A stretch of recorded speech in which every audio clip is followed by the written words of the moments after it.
नमस्कार दोस्तों, GK study with Rakesh में आपका हार्दिक स्वागत है। दोस्तों, हम लास्ट वीडियो लेक्चर में विश्व इतिहास के बारे में बात कर रहे थे और विश्व इतिहास में हम जहाँ तक पहुँच चुके थे उस चैप्टर का नाम था पुनर्जागरण के प्रभाव। पुनर्जागरण के प्रभाव 3 क्षेत्रों में पढ़ेंगे। पहला क्षेत्र है साहित्य का क्षेत्र। साहित्य में हम यहाँ देखेंगे इटालवी साहित्य में क्या चेंजेस देखने को मिले, फ्रांसीसी साहित्य में क्या चेंजेस हुए, अंग्रेजी साहित्य में क्या चेंज हुए, डच और स्पेनिश में। कला के क्षेत्र में स्थापत्य, चित्रकला और मूर्तिकला और संगीत कला। और चौथा प्रभाव देखने को मिला था विज्ञान के क्षेत्र में, यानी विज्ञान में भी प्रभाव देखने को मिले थे। तो आइए दोस्तों, सबसे पहले स्टार्ट कर लेते हैं, यानी साहित्य के क्षेत्र में क्या क्या प्रभाव देखने को मिले। तो स्टार्ट करते हैं। हेडिंग डालिए साहित्य।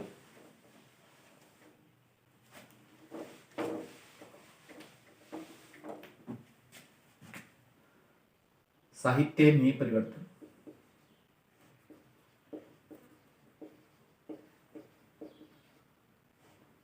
तो दोस्तों, साहित्य में परिवर्तन क्या क्या देखने को मिले।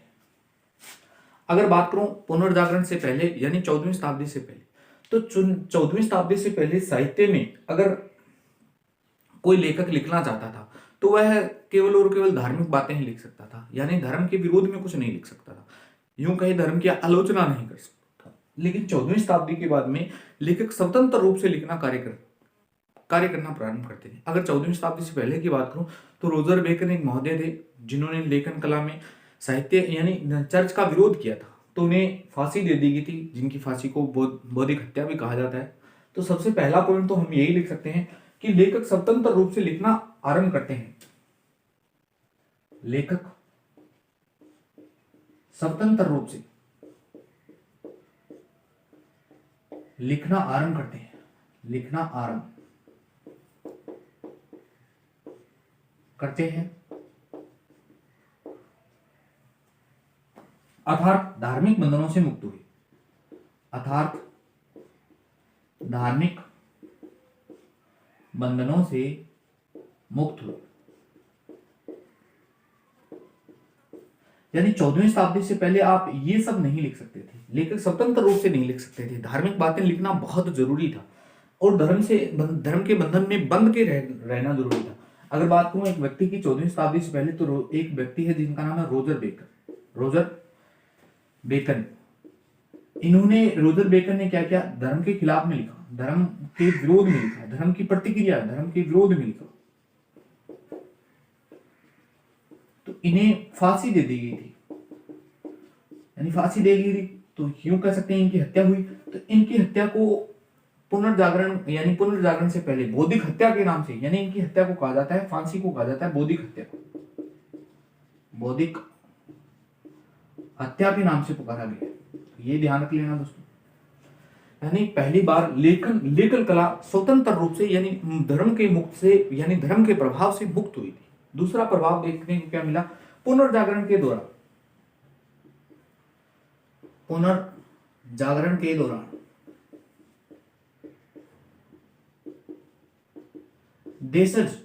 देशज बोले तो यानी स्थानीय भाषाओं का विकास हुआ। इससे पहले यानी 14वीं शताब्दी से पहले या पुनर्जागरण से पहले आप कोई भी चीज लिखना चाहते थे तो वो केवल और केवल ग्रीक व लैटिन भाषा में लिख सकते थे, ग्रीक या लैटिन भाषा में। लेकिन अब स्थानीय भाषाओं का विकास हुआ, जैसे डच साहित्य लिखने गए, अंग्रेजी साहित्य हुए, स्पेनिश हुए, बहुत फ्रांसीसी हुए, यानी स्पेन साहित्य, फ्रांसीसी, इटालवी, जो भी जितनी भाषाएं कर सकते हैं वो सब आप देखने को मिलती है। तो दूसरा परिवर्तन ये देखने को मिला था। तीसरा परिवर्तन ये आया था कि लेखन की नवीन कलाओं का विकास हुआ। लेखन में नवीन विद्याओं का विकास हुआ। नवीन विद्याओं का विकास। चौथा परिवर्तन ये देखने को मिला था, नवीन कौन कौन सी विद्याएं आई थी, तो जैसे गद्य एवं पद, आपके छंद हुए, ये छंदों का विकास हुआ था। इसी समय हुआ छंदों का विकास। और बहुत सारी है, जैसे कविता है, आत्मकथा है, धर्म ग्रंथों का अनुवाद हुआ, वो सब ये 14वीं शताब्दी यानी पुनर्जागरण के बाद में ही संपन्न हुआ था। तो साहित्य के क्षेत्र में पहला परिवर्तन, लेखक स्वतंत्र रूप से लिखते हैं। एक बात और लिखना चाहे तो लिख सकते हैं, ये भी नोट कर सकते हैं कि लेखकों ने या यूं लिख सकते हैं कि धर्मनिरपेक्ष लेखन शुरू हुआ, धर्मनिरपेक्ष लेखन शुरू। एक और पॉइंट लिखना चाहे तो ये भी लिख सकते हैं कि लेखक जो भी है ना, वो मानवतावादी, राष्ट्रवादी ऐसी बातें लिखने लग गए थे। तो लेखन में ये भी लिखना चाहे तो लिख सकते हैं, लेखन में मानवतावादी, मानवतावादी का तात्पर्य क्या होता है, ये मैंने लास्ट वीडियो लेक्चर में चर्चा कर चुका हूं। मानवतावादी, आलोचनावादी यानी धर्म की आलोचना करने लगे, आलोचनावादी। मार्टिन लूथर को देखेंगे तो मार्टिन लूथर ने बहुत सारा, यानी प्रोटेस्टेंटवाद का जनक भी कहा जाता है उनको, यानी उनके द्वारा ही कैथोलिक यानी ईसाई धर्म दो भागों में विभक्त हो गया था। तो आलोचना की थी, क्योंकि उन्होंने जिन पादरियों ने धर्म बाइबल की गलत व्याख्या की थी उनकी बहुत आलोचना की, और मार्टिन लूथर ने 95 थीसिस के द्वारा आलोचना की थी। तो आलोचनावादी हुई। और व्यक्तिवादी, यानी अब सिर्फ पहले का लेखन में क्या होता था कि सिर्फ और सिर्फ धर्म की बातें लिख सकते थे, यानी कोई गीत लिखना है तो उसमें धर्म घुसाना जरूरी था। अब व्यक्तिवादी पर लिखना शुरू हो गया था, यानी आत्मकथा है, मेरी आत्मकथा। मान लीजिए मैं 14वीं शताब्दी में मेरी आत्मकथा लिख सकता हूँ। अब मेरी आत्मकथा में मैं धर्म की बातें लिखूं ये जरूरी नहीं है मेरे लिए। तो ये सब विकास हुआ, यानी साहित्य में इतना सारा परिवर्तन देखने को मिला था पुनर्जागरण के बाद में। तो आई होप ये आपको एक एक बिंदु आपको समझ में आ गया। अब बात करते हैं साहित्य में। तो सबसे पहले साहित्य में हेडिंग डालिए दोस्तों, फ्रांसीसी साहित्य। एक एक साहित्य को उठाते हैं। फ्रांसीसी साहित्य, ये वीडियो बहुत महत्वपूर्ण है दोस्तों। फ्रांसीसी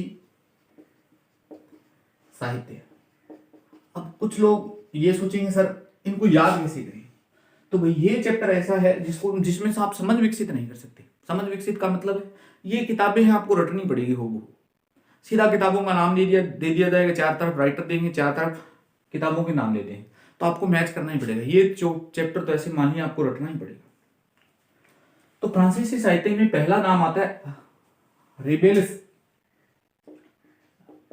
रेबेलस महोदय हुए हैं, यानी एक राइटर हुए।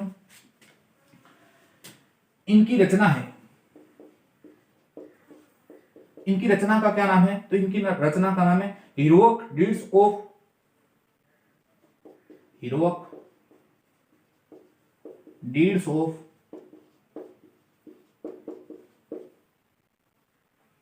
ग्रेगंतुआ एंड पेंट्रागुएल। ग्रेगंतुआ ये दो सेनापतियों के नाम है, वह पेंट्रागुएल।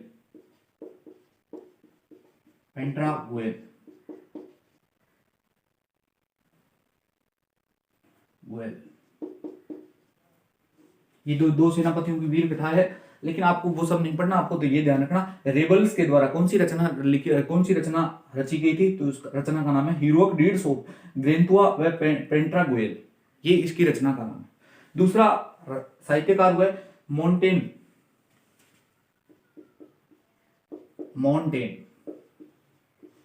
यानी ऊपर राइटर है, बाद में उनकी रचनाएं हैं। मोंटेन ने बहुत सारे निबंध लिखे और भी क्या किया इसने, और इसकी विषय वस्तु थी ना, बस स्टार लगाओ, विषय वस्तु बहुत महत्वपूर्ण है। इसकी विषय वस्तु थी सैडनेस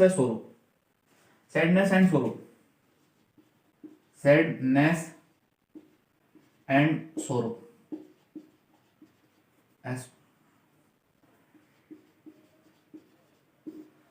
यानी ये हमेशा ही दुख भरी बातें लिखता रहता था, सीधा सीधा कह सकते हैं। तो इसे संज्ञा भी दी जाती है वाल्टेयर। एक वाल्टेयर आएगा आगे, वाल्टेयर का अनुगामी कहते हैं, वाल्टेयर का अनुगामी। क्योंकि वाल्टेयर था ना, वाल्टेयर महोदय की विषय वस्तु भी क्या थी, सैडनेस एंड सोरो था, तो इसे वाल्टेयर का अनुगामी भी कहा जाता है। तो ये आप दो विद्वान हैं फ्रांसीसी साहित्य में। रेबेलस की क्या रचना है, मोंटेन ने निबंध भी लिखे और इसकी विषय वस्तु महत्वपूर्ण है दोस्तों। सबसे बात यही है, बस कोई किताब नहीं है, इसने निबंध लिखे थे, बहुत सारे निबंध लिखे, आपको याद करने की जरूरत नहीं है, बस विषय वस्तु स्टार ले लेना। इसे किसका पूर्वगामी कहा जाता है? तो अनुगामी या पूर्वगामी एक ही बात है, तो किसका कहा जाता है? वाल्तेर। वाल्तेर का भी विषय वस्तु क्या आएगी? तो वाल्तेर की विषय वस्तु सैडनेस एंड सोरो आएगी। तीसरा और अंतिम फ्रांसीसी साहित्यकार हुआ है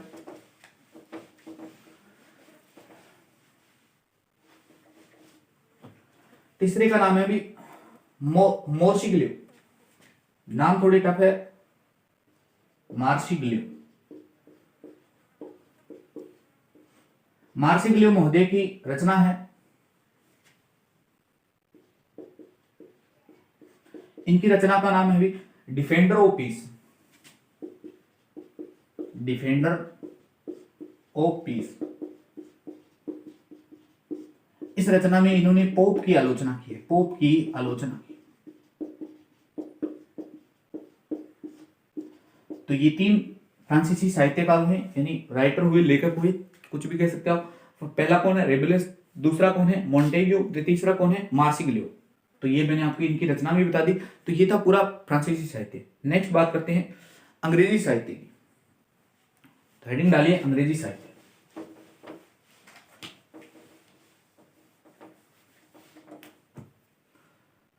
अंग्रेजी साहित्य। अंग्रेजी साहित्य में आपने नाम सुना होगा जेडी चौसर।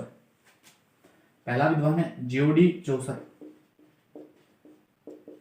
यानी आपने एक नाम सुनी रखा होगा विलियम शेक्सपियर का। विलियम शेक्सपियर भी आते हैं वेले इनका। जेडी चौसर को अंग्रेजी काव्य का जनक कहते हैं, ये ध्यान रखना बहुत महत्वपूर्ण है। अंग्रेजी काव्य का जनक, यानी जो भी असिस्टेंट प्रोफेसर वगैरह का एग्जाम होता है उसमें इस प्रकार के प्रश्न, यानी सीधे फैक्ट वाले प्रश्न बहुत कम आते हैं। तो कथन एवं कांडों में से याद है, तो अंग्रेजी काव्य का जनक जेडी चौसर को कहा जाता है। दूसरा कुछ कथन कुछ आ सकता है, सैक्सनी बोली का प्रयोग किया था इन्होंने। सैक्सनी जर्मन का प्रांत है, सैक्सनी बोली का प्रयोग।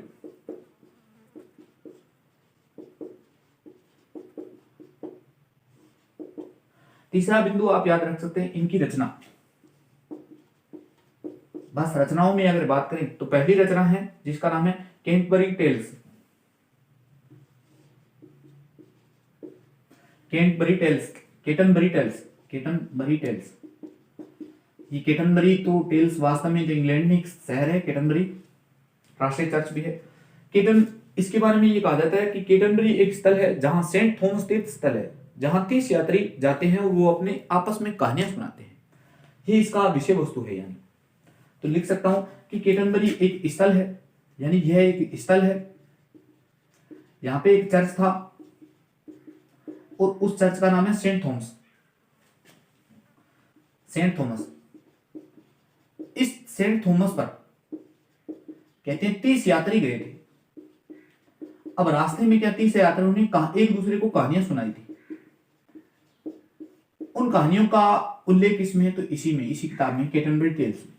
आई होप आपको ये समझ में, यानी रचना क्या है? केटनबरी टेल्स। स्थल, केटनबरी एक स्थल है, इंग्लैंड में एक स्थल मिलेगा। यहाँ पर राष्ट्रीय चर्च भी इंग्लैंड का, लेकिन वो बात की बात।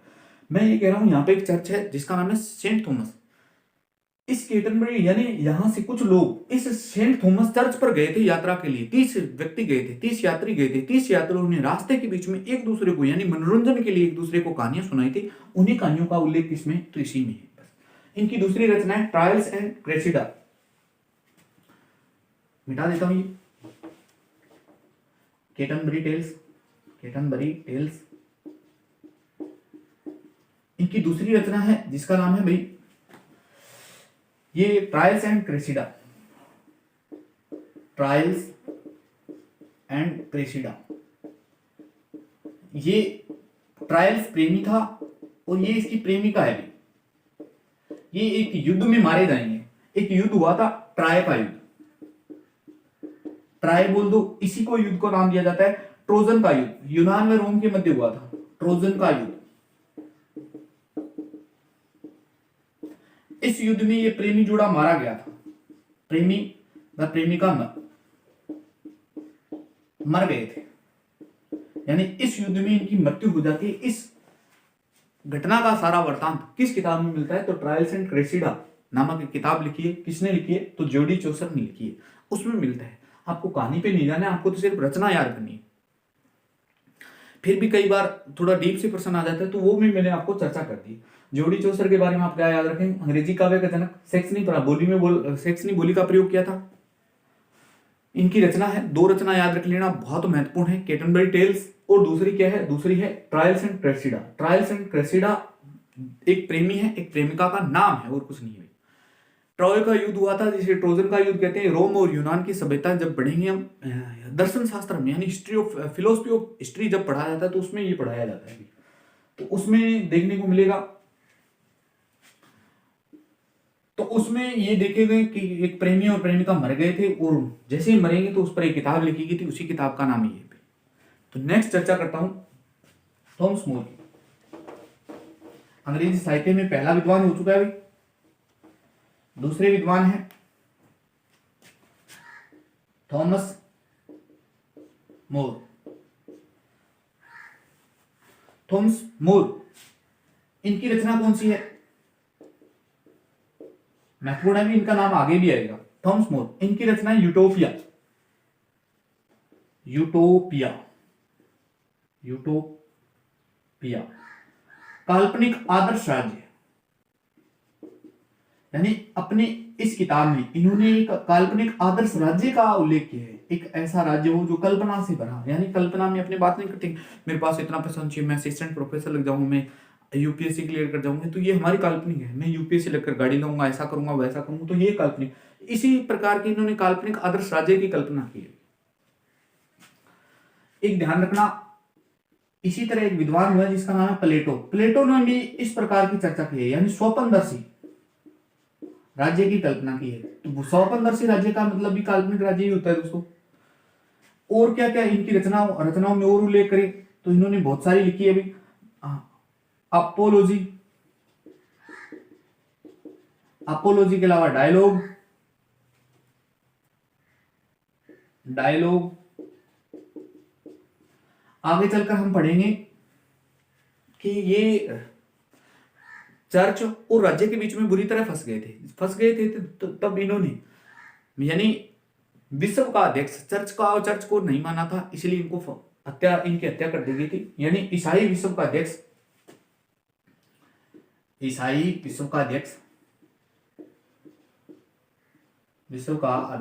राजा को नहीं माना, इसीलिए इनकी हत्या कर दी गई थी। यानी इनको कहते हैं न मानने के कारण मृत्युदंड दे दिया गया था। ये याद रख सकते हैं, बस आपको तो रचना याद रखनी है, यूटोपिया, अपोलोजी और डायलॉग। यूटोपिया एक काल्पनिक आदर्श राज्य की चर्चा करता है, और ईसाई धर्म में यूं कह सकते हैं विश्व का अध्यक्ष राजा को न मानने के कारण इनको मृत्युदंड दे दिया गया था। तो ये थे थॉमस मोर। ये अंग्रेजी साहित्य में दूसरा बड़ा नाम था दोस्तों। तीसरा सबसे बड़ा नाम है जिसको किसी भी ऐसा कोई व्यक्ति नहीं होगा जिसने ना सुना हो, इनका नाम है William Shakespeare. William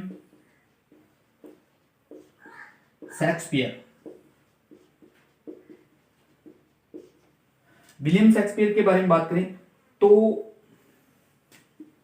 William Shakespeare के साथ में दो तीन विद्वानों को और नाम लिख देता हूं, मार्ले, जॉनसन व शेक्सपियर। तीनों एलिजाबेथ के समकालीन थे।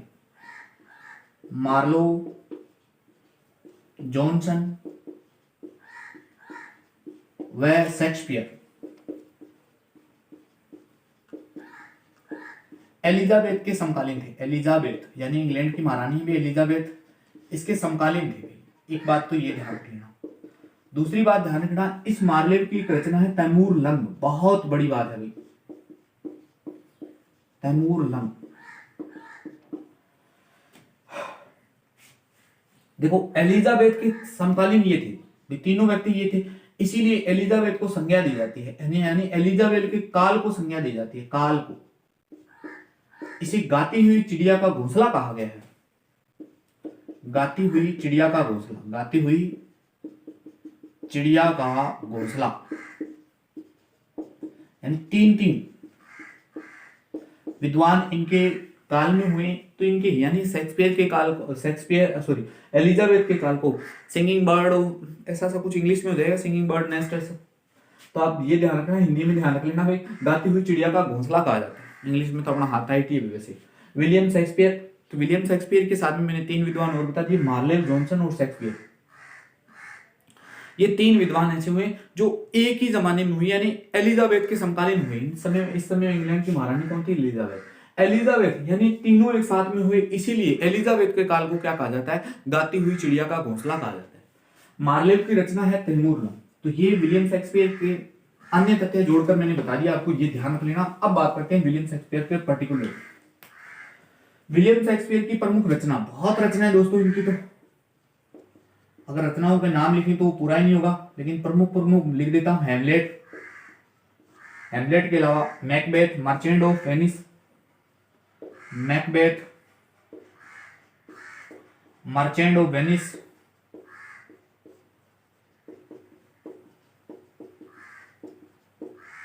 इनके अलावा और कौन कौन सी रचना है दोस्तों? तो इनकी रोमियो जूलियट, रोमियो जूलियट और as you like it, as you like it, जैसा कि आपको यह पसंद है, ये भी इनकी रचना है दोस्तों। इनको अंग्रेजी का बर्ड कहा जाता है, संज्ञा दी जाती है दोस्तों, अंग्रेजी का बर्ड। BERD है दोस्तों, बस स्पेलिंग में ध्यान रखना, BIRD, यानी पक्षी वाला बर्ड नहीं है, बर्ड कहा जाता है। तो ये विलियम शेक्सपियर के बारे में। इनकी रचना कौन कौन सी है? हैमलेट है, मैकबेथ है, मर्चेंट ऑफ वेनिस है, रोमियो जूलियट है, एज यू लाइक इट है। इनको संज्ञा क्या दी जाती है? तो अंग्रेजी का बर्ड कहा जाता है दोस्तों, ये ध्यान रख लेना दोस्तों। तो ये अंग्रेजी के कुछ साहित्यकार थे। एक चौथा नाम और लिख देता हूं, हालांकि मोस्ट इंपोर्टेंट है ये भी। इनका नाम है Edward Spencer, Edward Spencer. Edward Spencer की रचना ध्यान रखना, फेरी क्वीन, फेरी क्वीन। भारत में चलने वाली पहली रेलगाड़ी का नाम भी यही था, फेरी क्वीन। ये भी ध्यान रखना, जो भाप के इंजन द्वारा संचालित। लेकिन आपको ये ध्यान नहीं रखना, ये ध्यान रखना एडवर्ड स्पेंसर की रचना का क्या नाम है? फेरी क्वीन है दोस्तों, याद रह जाएगा दोस्तों। तो ये हमारा अंग्रेजी साहित्य कंप्लीट हो गया। अब मैं आपको लगेगा कि सर बोरिंग कर रहे हैं, तो भाई ये चैप्टर जैसा है, आपको पढ़ना ही पड़ेगा। अब 2-3 साहित्य, अन्य साहित्य के नाम में लिख देता हूं। अन्य साहित्य, अन्य साहित्य, क्योंकि एक मोटा साहित्य बचा हुआ है इटालवी, उसको हम नेक्स्ट वीडियो लेक्चर में लेंगे। अन्य साहित्य में सबसे पहले बात करें स्पेनिश की। स्पेनिश के अंदर एक व्यक्ति आएगा जिसका नाम है एक व्यक्ति है जिसका नाम है स्वेंटीज। स्वेंटीज महोदय की रचना याद रखें। कौन कौन सी रचना है? तो पहली रचना है इनकी, एक ही रचना है दोस्तों, इनकी रचना का नाम है डॉन क्विक्सजॉट, डॉन क्विक्सजॉट। अब दोस्तों आपने बहुत सारी ऐसी लाइनें सुनी होगी अक्षय कुमार की फिल्म में। ये अक्षय कुमार ने कहा है शायद, हर कुत्ते का दिन आता है, हर कुत्ते का दिन आता है। तो ये डॉन क्विक्सजॉट में लिखा हुआ है, हर कुत्ते का दिन आता है, यानी ये इसके पात्र है। खीर का प्रमाण खाने में है, खीर का प्रमाण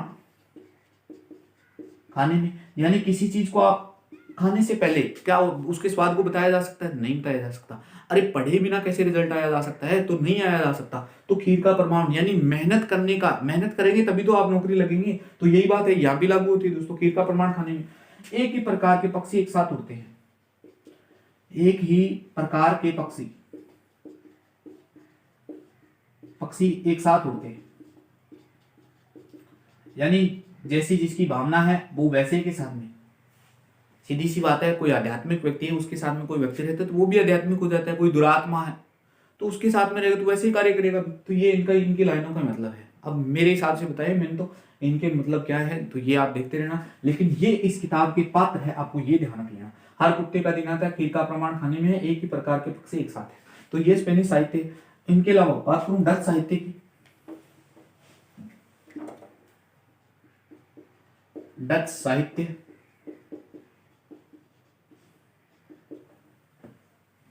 डच साहित्य में आपने नाम सुना होगा इरेस्मस। बहुत मोटा नाम है, अभी पहले चर्चा कर चुके हैं। इरेस्मस, इरेस्मस की रचना है, इनकी रचना का नाम है the praise of folly, the praise of folly. इसकी रचना में हिंदी में अगर इसका नाम लिखना चाहें तो इसे कहते हैं मूर्खता की प्रशंसा, की प्रशंसा। इरेस्मस के बारे में ये कहा जाता है कि इनकी जो शैली थी ना, वो मजाकिया या व्यंग शैली थी, मजाकिया या व्यंग शैली। यानी आगे चलकर हम देखेंगे कि जितना मार्टिन लूथर का विचार, यानी मार्टिन लूथर जितने भी साहित्यकार हुए उनके विचारों का प्रभाव नहीं पड़ा जितना किनके विचारों का प्रभाव पड़ा, इरेस्मस। क्योंकि इसने वो सब बातें मजाकिया अंदाज में कह दी जो कोई भी व्यक्ति सीधे अंदाज में कह नहीं सकता था। क्यों नहीं कह सकता था? क्योंकि अगर कह दिया तो मृत्युदंड मिल जाएगा। इन्होंने मजाक में सब बातें कह डाली। आगे चलकर हम इनको पूरे डिटेल में और भी पढ़ेंगे, लेकिन फिलहाल हम साहित्य के दृष्टिकोण से रचनाओं पर चर्चा कर रहे हैं, तो इतना ही महत्वपूर्ण है दोस्तों। द प्रेज ऑफ फॉली यानी मूर्खता की प्रशंसा। इनकी शैली क्या है? तो मजाकिया अंदाज है। एक मार्टिन लूथर, चलो लिख ही देता हूं, इनका कमेंट है दोस्तों, याद रख लेना, बोल देता हूं। मार्टिन लूथर की क्रोध की बजाय, लिख देता हूं पूरा, स्टार लगा के लिख लेना। मार्टिन लूथर की क्रोध की बजाय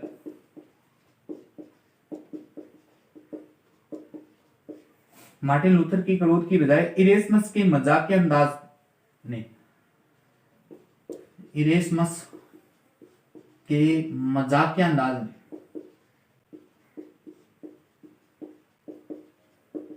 ने मजाकिया अंदाज ने चर्च की परंपरावादी नीतियों का, चर्च की परंपरावादी नीतियों पर पोप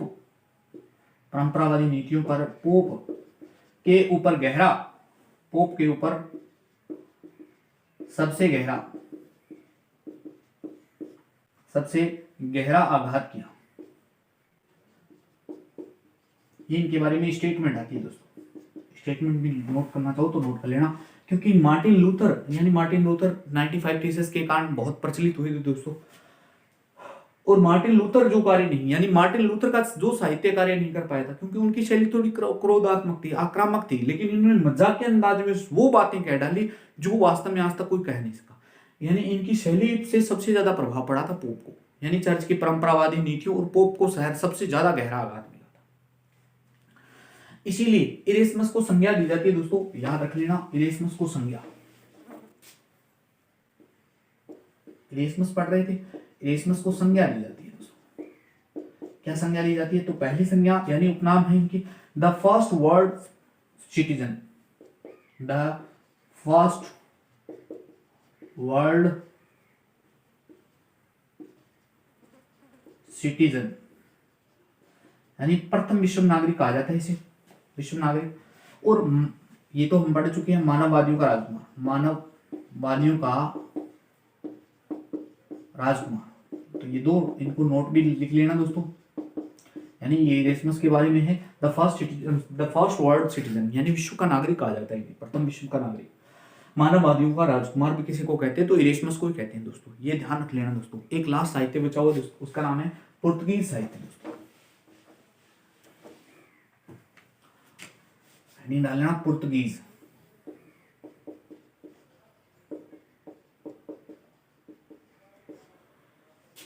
पुर्तगीज साहित्य में एक विद्वान का नाम आता है कैमोन्स का। कैमोन्स की एक ही रचना है दोस्तों, कैमोन्स की रचना है लुसियाड। बस ये ध्यान रखना। तो ये हमारा यानी साहित्य में एक चैप्टर कंप्लीट हो जाता है। अब सबसे मोटा साहित्य बचा हुआ इटालवी साहित्य, उस पर हम नेक्स्ट वीडियो में बात करेंगे। यह वीडियो आपको कैसा लगा, लाइक शेयर कमेंट करके जरूर बताना दोस्तों, और अपने मित्रों तक भी वीडियो को शेयर करना ना भूलें दोस्तों। तो खूब अच्छे से पढ़े। धन्यवाद दोस्तों, मिलते हैं नेक्स्ट वीडियो में।